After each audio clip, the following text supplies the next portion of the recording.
अथ नवमोऽध्यायः। श्रीशुक उवाच अंशुमांश्च तपस्तेऽपि गङ्गानयनकाम्यया कालं महान्तं नाशक्नोत् ततः कालेन संस्थितः दिलीपस्तत्सुतस्तद्वदशक्तः कालमेयिवान् भगीरथस्तस्य पुत्रस्तेऽपि स सुमहत्तपः दर्शयामास तं देवी प्रसन्ना वरदास्मि ते इत्युक्तः स्वमभिप्रायं शशंसावनतो नृपः कोऽपि धारयिता वेगं पतन्त्या मे महीतले अन्यथा भूतलं भित्त्वा नृपयास्ये रसातलं किं चाहं न भुवं यास्ये नरा मय्या मृजन्त्यघं मृजामि तदघं कुत्र राजंस्तत्र विचिन्त्यताम्। भगीरथ उवाच साधवोऽन्यासिनः शान्ता ब्रह्मिष्ठा लोकपावनाः हरन्त्यघं तेङ्गसङ्गात्तेष्वास्ते ह्यघभिद्धरिः धारयिष्यति ते वेगं रुद्रस्त्वात्मा शरीरिणां यस्मिन्नोतमिदं प्रोतं विश्वं शाटीव तन्तुषु इत्युक्त्वा स नृपो देवं तपसा तोषयच्छिवं कालेनाल्पीयसा राजंस्तस्येषः समतुष्यत तथेति राज्ञाभिहितं सर्वलोकहितः शिवः दधारावहितो गङ्गां पादपूतजलां हरेः भगीरथः स राजर्षिर्निन्ये भुवनपावनीं यत्र स्वपितॄणां देहा भस्मीभूता श्मशेरते रथेन वायुवेगेन प्रयान्तमनुधावति देशान् पुनन्ति निर्दग्धा नासिञ्चत्सगरात्मजान् यज्जलस्पर्शमात्रेण ब्रह्मदण्डहता अपि सगरात्मजा दिवं जग्मुः केवलं देहभस्मभिः भस्मीभूताङ्गसङ्गेन स्वर्याताः सगरात्मजाः किं पुनः श्रद्धया देवीं ये सेवन्ते धृतव्रताः न ह्येतत्परमाश्चर्यं स्वर्धुन्या यदि होदितम् अनन्तचरणाम्भोजप्रसूताया भवच्छिदः सन्निवेश्य मनो यस्मिन् श्रद्धया मुनयो मलाः त्रैगुण्यं दुस्त्यजं हित्वा सद्यो यातास्तदात्मतां श्रुतो भगीरथाज्जग्ने तस्य नाभोपरोऽभवत् सिन्धुद्वीपस्ततस्तस्मादयुतायुस्ततोऽभवत् ऋतुपर्णो नलसखो योऽश्वविद्यामयान्नलात् दत्त्वाक्षहृदयं चास्मै सर्वकामस्तु तत्सुतः ततः सुदासस्तत्पुत्रो मदयन्ती पतिर्नृप आहुर्मित्रसहं यं वै कल्माषाङ्घ्रिमुत क्वचित् वसिष्ठशापाद्रक्षो भूदनपत्यस्वकर्मणा राजोवाच किं निमित्तो गुरुशापः सौदासस्य महात्मनः एतद्वेदितुमिच्छामः कथ्यतां नरहो यदि। श्रीशुक उवाच सौदासो मृगयां कञ्चिच्चरन् रक्षो जघानः मुमोच भ्रातरं सोऽथ गतः प्रतिचिकीर्षया सचिन्तयन्नघं राज्ञः सूदरूपधरो गृहे गुरवे भोक्तुकामाय पक्त्वा निन्ये नरामिषं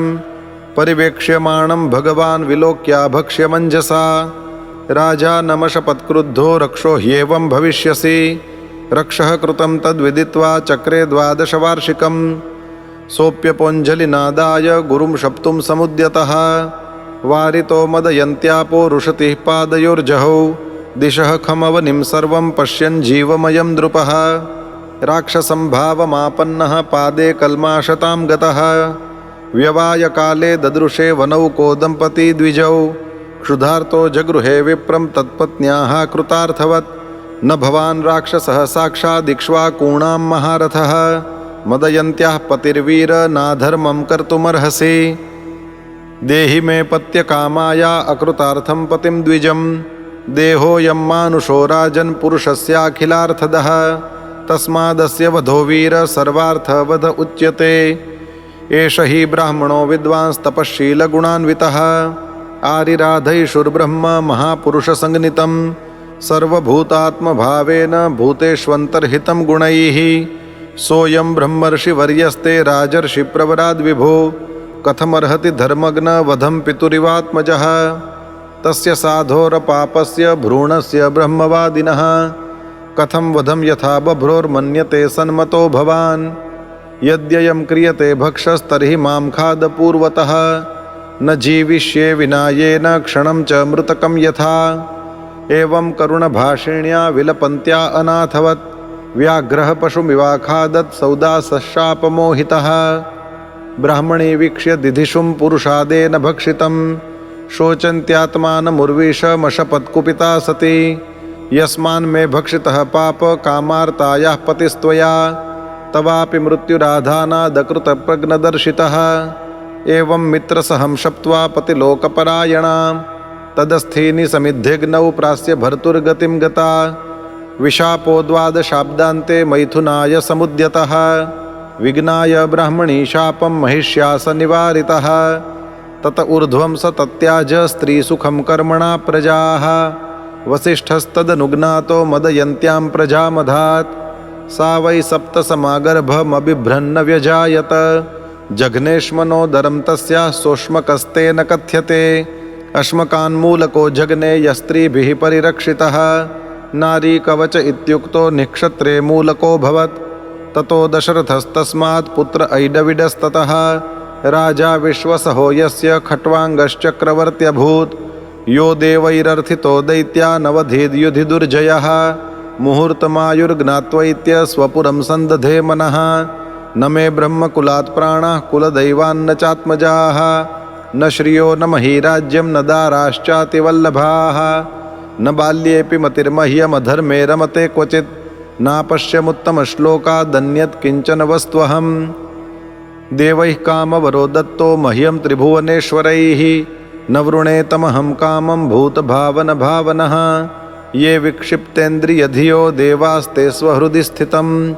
न विदन्ति प्रियं शश्वदात्मानं किमुता परे अथेष माया रचितेषु संगम गुणेषु गन्धर्वपुरोपमेषु रूढं प्रकृत्यात्मनि विश्वकर्तुर्भावेन हित्वा तमहं प्रपद्ये इति व्यवसितो बुद्ध्या नारायणगृहीतया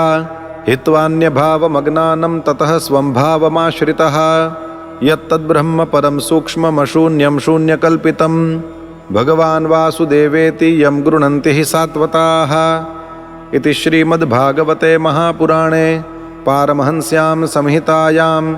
नवमस्कन्धे सूर्यवंशानुवर्णने नवमोऽध्यायः।